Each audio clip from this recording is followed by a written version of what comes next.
देखे होंगे यहाँ पर छात्र इकट्ठे हुए हैं और ये छात्र यहाँ पर क्यों पहुँचे, हम इनसे बात करेंगे। ये हम आपको बता दें कि ये वो छात्र हैं जिन्होंने परीक्षाएं दी थी और अब परीक्षाओं के परिणाम के इंतजार में ये बैठे हुए हैं, लेकिन परीक्षा परिणाम अभी तक घोषित नहीं हुए, जिसको लेकर आज ये सचिवालय पहुंचे हैं। इससे पहले इन्होंने मुख्यमंत्री सुखविंदर सिंह सुक्खू से मिलने का प्रयास भी किया, लेकिन जिस तरह से मुख्यमंत्री का पहले ही दौरा निर्धारित था कांगड़ा प्रवास का, तो वो कांगड़ा प्रवास पर चले गए हैं। लेकिन ये अभ्यर्थी उनसे मिले या नहीं, ये हम इनसे जानेंगे और क्या समस्याएं इन्हें आ रही है, ये सारी बातें हम इनसे बात करेंगे। सबसे पहले आप अपना नाम। सर मेरा नाम राज है, मैं कुल्लू से यहाँ से। हम लोग जो है अलग अलग डिस्ट्रिक्ट से आए हुए सर आज। हम लोग जो HPSSC की जो पेंडिंग रिजल्ट के रिगार्डिंग सर हम उनकी पेंडिंग रिजल्ट को जो डिक्लेयर करने के रिगार्डिंग सर आज हम यहाँ आए। और ये सर हमारा पाँचवा छठा चक्कर है सर। आज हम CM साहब से मिलने सेक्रेटरी में आए हुए सर। HPSSC की किस परीक्षा आपने दी थी और किस रिजल्ट का आप इंतजार कर? सर हम लोग जो है पिछले साल 2022 में अगस्त और सितंबर में हमने जो है 971, 72, 73, 74 और 75 ये पोस्ट कोड जो इलेक्ट्रिसिटी डिपार्टमेंट के लिए दिए हुए थे तो HPSSC हमीरपुर के द्वारा सर। तो अब सर 2022 में दिसंबर में CM साहब ने जो है बोर्ड को बंद कर दिया और जिसके कारण सर हमारे आज तक के रिजल्ट जो है सारे पेंडिंग पड़े हुए सर। और अब सर बिजनेस ने भी ये बात मानी है सर कि इन पोस्ट कोड में सर कोई गड़बड़ नहीं है, कोई इनमें दिक्कत नहीं सर। और बिजनेस ने ये क्लियर कर चुका सर कि इन पोस्ट कोड की जो है रिजल्ट क्लियर हो सकते हैं सर। तो कभी सर हमें इधर से उधर घुमाया जा रहा है सर, उधर से इधर घुमाया जा रहा है। कभी CM साहब बोलते सर कि PSC के थ्रू रिजल्ट डिक्लेयर होंगे, कभी PSC वालों को पूछे तो वो बोलते हैं कि हमारे पास कोई डाटा नहीं सर। तो अब सर हम ये चाहते हैं सर कि आज भी हम सर सुबह 6 बजे CM आवास के बाहर आए हुए थे सर, लेकिन CM साहब हमें इग्नोर करके चले गए सर। उन्होंने हमारी तरफ देखा भी नहीं, इवन वो सर अपनी गाड़ी छोड़ के किसी दूसरी गाड़ी में बाहर निकल गया और हमें पता नहीं चला सर। पहुंचवाया था कि आप लोग आए हैं सर हमने सर मैसेज भी पहुंचवाया था सर। और सुबह सर जब हम वहाँ पहुंचे तो हमारा मैसेज भी क्लियर था सर, हमने आगे अंदर दिया था मैसेज सर कि हम आए हुए हैं। और उन्होंने भी ये बात पूछी थी सर अंदर कि बाहर कौन लोग आए हुए हैं, किस बात के रिगार्डिंग आए सर। हम लोग ये बात बता चुके थे सर। हाँ जी सर। अब लगभग 9 महीने का समय हो चुका है, आपके परीक्षा परिणाम नहीं निकले हैं। तो जिस तरह से आप बोले, इस बात को लेकर पहले भी क्या मुख्यमंत्री से बात हुई या शिक्षा मंत्री या किसी और से आपकी बात हुई? सर हम लोग जो है अलग अलग बारी में सर अलग अलग टाइम पे सर बहुत बार यहाँ आए हुए हैं। ये सर हमारा छठा चक्कर है सर शिमला आने का। हम सर बार आ चुके हैं सर। एक तो हमारे पास सर रोजगार नहीं है। हम लोग सर इतनी दूर से आ रहे हैं, अलग अलग डिस्ट्रिक्ट से आ रहे हैं सर। कोई कांगड़ा से आ रहा है, कोई कुल्लू से आ रहा है, कोई चंबा से आ रहा है सर, कोई सिरमौर से आ रहा है, कोई कहाँ से आ रहा है सर, मंडी से आ रहे हैं सर कुछ लोग। और सर इतनी दूर से हम लोग यहाँ आ रहे हैं सर। और यहाँ आने के बाद सर हमें इग्नोर किया जा रहा है सर।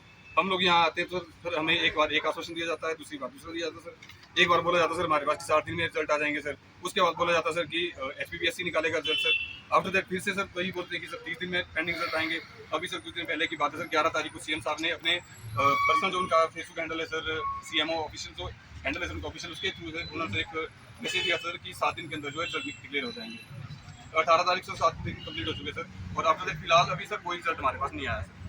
इसके रिगार्डिंग सर हम लोग से बार फ्रस्ट्रेटेड होते जा रहे हैं सर। हम लोग के वहाँ कोई ना तो सर हम लोग का रोजगार है सर, ना हम लोग सर इस कंडीशन में सर नाम आगे टेस्ट की तैयारी कर पा रहे हैं, क्योंकि सर आगे बोर्ड ही नहीं सर। और ना नोटिफिकेशन आ रही है सर, ना कुछ आ रही सर। HPSSC को पूछे सर वो बंद है, HPPSC को पूछे तो सर को बोलते हमारे पास कोई डाटा नहीं है, हमें इसके रिगार्डिंग कोई मैसेजेस नहीं है सर।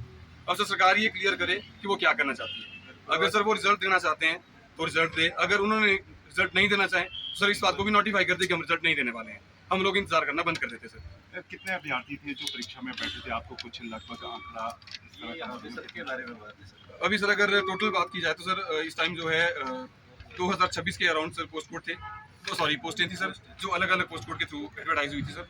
वो सारे जो उनके परिणाम जो है लंबी पड़े सर अभी तक उनके थ्रू किसी का कुछ नहीं हुआ सर अभी तक। हम उनका इंतजार करे जा रहे सर। और अगर बात रही सर इलेक्ट्रिकल की, तो इलेक्ट्रिकल में सर इलेक्ट्रिसिटी डिपार्टमेंट के लिए 550 के करीब पोस्टों में सर अलग अलग पोस्ट कोड के थ्रू एग्जाम दिए सर। और जो सर जिनको कि अभी सर फिलहाल बिजनेस ने भी क्लियर कर दिया सर कि इनमें कोई गड़बड़ी नहीं है। तो सर हम चाहते हैं सर कि हमारे रिजल्ट जो है जल्द से जल्द घोषित किया जाए सर। कुछ ऐसे भी अभ्यर्थी हैं आपके कॉन्टेक्ट में कि जिनकी उम्र की बात की जाए, जिस तरह से कि उम्र निकल रही हो, कुछ एग्जाम? बिल्कुल सर, हमारे साथ आपके सामने यहाँ एग्जाम्पल साहब इनसे बात कर सकते हैं सर। एक यहाँ पर इनसे बात कर सकते हैं सर आप ना। विपिन जी कहाँ से आए? मैं हमीरपुर से। आपने परीक्षा दी थी? हाँ जी। कब ये परीक्षा दी थी और अब आप रिजल्ट का इंतजार कर रहे हैं? आपकी एज? हाँ जी, रिजल्ट का इंतजार कर रहे हैं। हम तो ये सोच रहे हैं कि हमें रोज़गार जल्दी से मिल जाए ताकि हम अपनी एडजस्टमेंट हो जाए, हमारी आगे कल को हमारी टाइम पे भी शादी हो। घर वाले भी परेशान हो गए हैं। अब तो इतनी फर्स्टेशन हो चुकी है, हम तो नहीं आ गए हैं। तो तो इसलिए सरकार से हम बार बार अनुरोध करते हैं, निवेदन करते हैं, और आज भी हम इन मांगों को लेकर आए हुए हैं कि हमारे मांगों को पूरा कर दो जल्द से जल्द। आज आज सीएम भी नहीं मिले हमारे साथ, और हमें अंतिम ये तो आश्वासन मिल रहे हैं तो 4-5 महीने से यही सुनने को मिल रहा है। तो क्या आपका ये लास्ट चांस था ये होने का परीक्षा में? हाँ जी सर, लास्ट चांस। तो जिस तरह से अभी रिजल्ट नहीं निकला है, हाँ जी। तो आप आगे का क्या सोच रहे हैं? क्योंकि अभी तक जिस तरह से पहले धांधलियों की बात की थी, धांधली अभी इसमें नहीं हुई, इसके बाद आप का रिजल्ट जो बोल रहे हैं कि इसमें कुछ नहीं हुआ और ये जल्द निकाल दिया जाएगा, और अभी तक रिजल्ट नहीं निकला है, तो आगे का? आगे का सर, जब तक यहाँ से क्लियरेंस नहीं होती तो फिर इसके रिगार्डिंग हम क्या बोल सकते हैं? हम तो अपनी बात कर सकते हैं कि इतने परेशान हो चुके हैं, हम तो फिर सुसाइड कर सकते हैं। इसके आगे घर का माहौल क्या है, जिस तरह से घर की बात की जाए? घर में भी ऐसे ही है, बस छोटी फैमिली है और कमाने वाले भी है नहीं, बस मैं ही हूँ, थोड़ा छोटा मोटा काम करता हूँ। अब सर हम लोगों के ऊपर पूरे परिवार की जिम्मेवारी आ गई सर। हम लोग जाएं तो जाएं सर, हम कहाँ से कमाएं सर, कहाँ जाएं सर, हम किसके पास जाएं सर, हम अपनी बात किसके पास रखें हमें सर? यहाँ पे आना पड़ रहा है तो फिर इसका खर्चा कौन उठाएगा? बार बार कौन खर्चा करेगा? क्योंकि सर टॉप एडमिनिस्ट्रेशन जो है हमारी बात सुनने को तैयार नहीं सर। हम लोग किसके पास जाएं सर, हम किससे अपनी बात कहें सर? और सर आज हमें सर इस तरह से इग्नोर किया गया सर, जैसे हमें कोई हम वहाँ पे थे ही नहीं सर। इस तरह से हमें इग्नोर करके चले गए सर सीएम साहब, जबकि सर हमारा मैसेज क्लियर था सर, हम पहुंच चुके थे, हमारी बात भी हो चुकी थी सर। हमने अंदर मैसेज भी भिजवाया था और अंदर से हमें मैसेज भी आता था कि आप लोग बाहर इंतजार करो, सीएम साहब अभी जो मिलने आ रहे हैं आपसे सर। लेकिन सर आप उसके बाद सर सीएम साहब एकदम से निकल गए। ऐसा तो है नहीं सर कि 2 मिनट का टाइम नहीं सर उनके पास। हम लोग सर इतनी दूर दूर से आए हुए हैं, अब सर हमें 2 मिनट का टाइम दिया तो हमारा सर पूरा ये जो आने का क्या मकसद रहेगा, क्या मतलब रहेगा सर हमारा यहाँ आने का? जिस मकसद को लेकर सर हम आज यहाँ आए हुए थे सर, उसका कोई जीरो आउटपुट सर, उसकी टोटली जीरो आउटपुट। आपका क्या कहाँ से है आप? क्या कहना चाहेंगे जिस तरह से पेंडिंग ये जो रिजल्ट है नहीं निकल रही, और वहीं पर कुछ आपके साथ यहाँ पे उम्र भी आगे निकलती जा रही है और अब वो एलिजिबल भी नहीं होंगे, और वहीं पर आपकी बात की जाए तो आपके भी भविष्य परीक्षाओं के इंतजार में थे, परिणाम के इंतजार में थे। अभी तो सभी जो यूथ है ना हिमाचल प्रदेश की बिल्कुल फ्रस्ट्रेट है, क्योंकि फैमिली का दबाव चढ़ा हुआ है और एज ऐसी निकल जा रही है उनकी कि जैसे होता है ना कि उनको शादियाँ करनी आ गई या आगे का जो प्रोसेस चला होता है, तो सभी कुछ जो है हिमाचल प्रदेश में भी रुका हुआ है। तो सारी जो यूथ है वो इस तरह का सोच रही कि एक बड़ा जो प्रोटेस्ट है वो 10 दिन के अंदर किया जाएगा, और अभी हम सीएम जी को टाइम देंगे कि 10 दिन का ही हमारे पास टाइम है और आपके पास भी टाइम है, और इसके बाद हम जो बड़ा प्रोटेस्ट जो है वो शिमला में करेंगे। या इसके अलावा हम सीधा दिल्ली जाने के बारे में सोच रहे हैं कि वहाँ पे हाई कमांड जी के साथ वहाँ पे बात करेंगे और हमारे जो मुद्दे हैं वहाँ पे हम जो आवाज़ है वो उठाएंगे, क्योंकि यहाँ पे हम कितनी बार आ चुके हैं, कम से कम 20-25 बार आ चुके हैं, अलग अलग पोस्टों के सभी पहुँच चुके हैं। यहाँ पे बात हो रही है सभी भर्तियों की, क्योंकि सारा प्रोसेस रुका हुआ है। अगर कहीं पे धांधली हुई है तो अगर आप कोई बंदे पाए जाते हैं तो उनको बाहर करो और रिजल्ट जो है वो निकाले जाए। साथियों का सारा ही प्रोसेस हिमाचल प्रदेश में रुक गया है और युवा जो है वो सड़कों पे आने पे उनको विवश कर दिया है। तो यहाँ पे सीएम जी से हमने बहुत बार अनुरोध किया, कई बार हमने परमिशन ली, कई बार हमने प्रोटेस्ट किया और उनके पास हमने बहुत ही शांतिपूर्ण तरीके से उनसे बातचीत की, पर हर बार यही होता है कि वो हमें किसी न किसी तरह के आश्वासन दे देते हैं। कभी 15 दिन का टाइम देते हैं, कभी 60 दिन का टाइम देते हैं, कभी आधा साल निकल गया है और अभी भी ये क्लैरिटी नहीं है कि कब तक आगे के एग्ज़ाम जो है या भर्तियाँ जो है वो कंडक्ट करवाई जाएंगी। उसी को देखते हुए सभी यूथ जो है वो इस तरह का डिसीजन लेने वाली है कि सभी इकट्ठा होंगे, या तो सीएम जी के घर पे जाएंगे या सीधा दिल्ली हाईकमांड पे जाएंगे। वहाँ पे ये जो मुद्दे चले हुए हैं हिमाचल प्रदेश में उनके बारे में आवाज़ उठाई जाएगी, क्योंकि अभी सभी फ्रस्ट्रेट और सीएम जी इस बात को खुद जानते हैं, क्योंकि उन्होंने मैनिफेस्टो जारी किया था तो उस टाइम वो बोलते थे पहले 5 लाख नौकरियों के बारे में बात हुई, फिर 1 लाख नौकरी के बारे में बात हुई। वो तो अभी बात तो अभी सामने नहीं आई कि भर्तियों का प्रोसेस पीछे का कंप्लीट नहीं हो तो आगे की तो हम बात ही नहीं कर पाएंगे। तो जो पुरानी भर्तियाँ रुकी हैं जिनके एग्ज़ाम DB रिजल्ट या अभी कोर्ट में केस चली हुई, तो वो भी अभी सॉल्व नहीं हो रहे।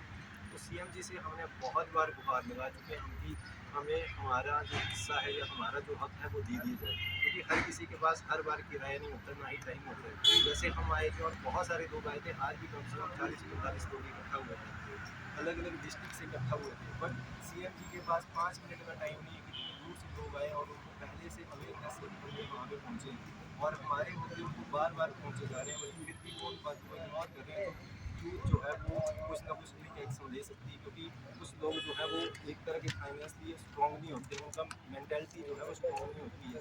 तो कुछ कैंडिडेट ऐसा भी कर सकते हैं कि वो सुसाइड भी कर सकते हैं, इस तरह का कुछ और एजेंडा भी कर सकते हैं। तो सीएम जी से ये अनुरोध है कि 10 दिन में वो उन्होंने बहुत टाइम लगा दिया, उन्होंने 6 महीने लगा दिए लगभग। अभी उनके पास हम 10 दिन का टाइम देने वाले हैं। 10 दिन में वो जल्द से जल्द जो भी फॉर्मेलिटी है वो हम लोग की करवाई जाए। नहीं तो हम सभी यूथ जो है वो सोच रही कि दिल्ली हाई कमान के पास जाए गए, वहाँ पे हिमाचल के जो मुद्दे बेरोजगारी के चले उनके बारे में बात हुई। एक बार जो इन्हीं मांगों को लेकर सर हमीरपुर से यहाँ तक पैदल पथ यात्रा निकाली गई सर, उसके बाद भी सर इनका कोई एक्शन नहीं हुआ सर। कोई किसी इन्होंने सिर्फ आश्वासन दिया सर, 3 दिन सर लोग पैदल चले सर सड़कों पर, लेकिन उसके बाद बावजूद सर हमारी बातें नहीं सुनी गई, हमारी मांगों को कोई गौर नहीं किया गया। आपका क्या नाम है आपका? सबसे पहले मीडिया का धन्यवाद, हमारी बात हुआ मेरा नाम है बिलासपुर से आए और मेरा पोस्ट है 980 जो डीएम का है वन मंथ का। सरकार की इस व्यवस्था से युवा बहुत ज़्यादा परेशान हो चुके हैं। मैं मीडिया के माध्यम से सरकार को ये बताना चाहता हूँ कि अमरण अनशन की अगर नौबत आती है तो जो फ्रस्ट्रेटेड युवा हैं वो सचिवालय के बाहर बैठ के अमरण अनशन करेंगे। जिन्होंने 1.5 2 साल 3 साल लाइब्रेरी में लगाए, घर में लगाए, कमरों में लगाए, अंधेरों में रहे, इस प्रकार की व्यवस्था उन बच्चों के लिए, उन विद्यार्थियों के लिए अच्छी नहीं है। सरकार को अभी समय है, बात को समझना चाहिए और जो पेंडिंग रिजल्ट हैं उनको निकालना चाहिए, तभी इसमें जो युवा है वो सही रास्ते पर चलेगा। अगर ये व्यवस्था इसी तरह रहेगी तो युवा रास्ता भटक सकता है। ये मेरा सरकार से अनुरोध है, विनम्र निवेदन है, बात को समझने का प्रयास कीजिए, नहीं तो यह व्यवस्था न छात्रों के लिए सही रहेगी न सरकार के लिए सही रहेगी। और ये मुद्दा हम दिल्ली तक जाके कांग्रेस का जो हाईकमान है उसके सामने भी रखने का पूरा प्रयास करेंगे। हम तन मन धन जो भी हम लगा सकते हैं हम पूर्ण रूप से लगाएंगे। हम पीछे हटने वाले नहीं हैं। हमारी ओवरेज होने वाली है, हम नेक्स्ट टेस्ट नहीं दे पाएंगे। सरकार को इस प्रकार की व्यवस्था परिवर्तन की बात की गई थी, हमें ये व्यवस्था परिवर्तन बिल्कुल भी मंजूर नहीं है। हम इस व्यवस्था परिवर्तन को नहीं मानते हैं। सरकार इस बात को समझे, हमारे साथ न्याय करें। हमने मेहनत की है, तैयारी की है, हमारी इसमें कोई भी गलती नहीं है। सरकार को ये बात समझनी चाहिए। आपका क्या नाम? सर मेरा नाम वर्षा ठाकुर है। आप कहाँ से? सर मैं कुल्लू से हूँ। क्या कहना चाहेंगे जिस प्रकार से किस बात आपने कौन सी परीक्षा दी? सर मैंने भी इलेक्ट्रिकल में जो पोस्ट कोड थे 971, 972 से लेकर 975 तक मैंने दिए हैं और उसमें से मेरे 3 क्लियर हुए हैं इससे। अच्छा, 3 परीक्षाएं आपकी क्लियर हुई। Yes sir. उसके बाद क्या प्रोसेस रहा, क्या रिजल्ट नहीं आया, वेटिंग में है क्या? उसमें से 2 पोस्ट कोड थी, उनकी डीवी हो चुकी है और 1 पोस्ट कोड इलेक्ट्रिशियन का, उसकी डीवी अभी तक नहीं हुई है। बट जो 2 पोस्ट कोड थे उनका भी रिजल्ट अभी तक डिक्लेयर नहीं हुआ है। तो इसके रिगार्डिंग उन्होंने रिजल्ट रोका हुआ है, जब उनके ऊपर डिपेंड करता है उन्होंने किस हिसाब से वो डिसीजन लिया। बट इस डिसीजन की वजह से मतलब जो हमारा यूथ है हम सबको इसकी वजह से सफ़र करना पड़ रहा है। मतलब जो चीज़ हमने करी भी नहीं उसकी वजह से हमें सफ़र करना पड़ रहा है। ये चीज़ जिस प्रकार से काफ़ी तैयारी करते हैं उसके Yes. बाद टेस्ट निकालते हैं और टेस्ट निकालने के बाद रिजल्ट ना आना कितना मतलब पेनफुल होता है। बात कीजिए आपको और आपके परिवार वालों को रिजल्ट नहीं निकल रहा है, बच्चा मेहनत भी कर रहा है, तो फिर किस तरह का माहौल रहता है घर में, क्या बनता है? सर ऑब्वियसली ये चीज़ बहुत सफरिंग होती है क्योंकि घर वालों पे भी प्रेशर रहता है सोसाइटी का कि अब अगर रिलेटिव्स भी काफ़ी ज़्यादा पूछते हैं इस चीज़ के रिगार्डिंग कि हाँ बच्चे क्या कर रहे हैं आपके, तो इसलिए उनके पास इस चीज़ का कोई आंसर है नहीं ज़्यादा देने के लिए। क्योंकि तो हमारे पास अभी हमारे रिजल्ट्स वगैरह डिक्लेयर नहीं हुए तो फिर वो क्या बताएंगे फिर रिलेटिव्स को इसके बारे में। अब आपसे जानना चाहेंगे कि जिस तरह से अभी रिजल्ट घोषित किए नहीं हुए और आज आप मुख्यमंत्री के पास आए थे, लेकिन मुख्यमंत्री से मिलना आपका नहीं हो सका, वो जिस तरह से काका प्रवास पर चले गए हैं, तो अगला अब आपका कदम क्या रहेगा? क्योंकि रिजल्ट भी नहीं निकले हैं और बार बार आप यहाँ चक्कर मार रहे सचिवालय के, जिस तरह से आपने कहा 20-25 बार आप यहाँ पर आ चुके हैं, लेकिन निराशा ही हाथ में। और सर इसके रिगार्डिंग सर मैं एक ही बात बोलना चाहें सर कि ये बहुत हार्ट ब्रेकिंग है सर। हम सुबह से लेकर उनके आवास पे वेट करने बैठे सर, लेकिन सीएम साहब जो है हमें अनदेखा करके चले गए सर। तो ये सर एक अपने आप में एक बहुत हार्ट ब्रेकिंग और शॉकिंग है सर कि यूथ की बातों को नहीं सुना जा रहा सर। तो एक शॉर्ट में सर मैं इतनी बात कहूँगा सर कि एक जो काठ की हांडी होती है सर उसको एक बार चढ़ाया जा सकता सर, उसको बार बार नहीं चढ़ाया जा सकता। अब सर हम एक बार आश्वासन सुन चुके हैं, हम बहुत बार आश्वासन सुन चुके हैं सर, कितनी बार आश्वासन सुने। अब सर हमारे पास इसके रिगार्डिंग सर एक या तो हम जैसा कि सर ने बताया अभी, उनके आवास का घेराव करेंगे सर, या फिर हम जो है हाईकमान के पास दिल्ली जाएंगे, उनका घेराव करेंगे। और उसके बाद भी सर अगर हमारी बातें नहीं सुनी जाती तो सर हम मास गैदरिंग में सर हम सुसाइड करने के लिए भी रेडी है सर यहाँ पे, क्योंकि सर हम सर टोटली फ्रस्ट्रेटेड हो चुके हैं, टोटली सर हम लोग टूट चुके हैं सर। हम कितनी बार कितना तैयारी करेंगे सर। अब सर जो चीज़ें हमने नहीं की है सर, उनकी वजह से हमें सर बहुत सफर करना पड़ा सर। यहाँ पर डिफरेंट पोस्ट कोड के लिए हुए थे उस टाइम। हाँ जी सर, बहुत सारे पोस्टों के लिए जो पोस्ट कोड आए थे सर, जिनके एग्जाम हुए थे सर, लेकिन सर हम लोग अपने इलेक्ट्रिकल के लिए आए हैं सर आज 971, 972, 973, 974 एंड 975 सर। और उसके साथ जिस तरह से डीएम जी सर, और सर हमारे साथ में सर डीएम वाले भी हैं सर। तो हम चाहते हैं सर कि हमारी मांगों को जो पूरा किया जाए, क्योंकि सर हमने तो कोई किसी तरह का हमारा इसमें कोई रोल नहीं था सर। जो भी गड़बड़ी हो वो सब सरकार के सामने है सर, क्लियर है सर, कि कहाँ से कितने अरेस्ट हो रहे हैं, कितने केसेस आ रहे हैं सर, कितनी एफआईआर हो चुकी है सर, कितनी एफआईआर हो रही है सर। उन चीज़ों को भी अभी सर क्लियर नहीं किया जा रहा सर कि आगे क्या करना है, क्योंकि सर बिजनेस वाले बोलते हैं सर कि ये पोस्ट को क्लियर है, जो गवर्नमेंट भी बोल चुकी है सर कि ये चीज़ें जो क्लियर है। तो अब हम ये जानना चाहते हैं सर कि हमारे रिजल्ट जो डिक्लेयर क्यों नहीं किए जा रहे सर, क्योंकि सर पहले बोला गया सर पीएससी के थ्रू निकाले जाएंगे। जब पीएससी वाले से हम पूछते हैं सर तो वो बोलते हैं कि हमारे पास इसकी रिगार्डिंग कोई डाटा नहीं सर।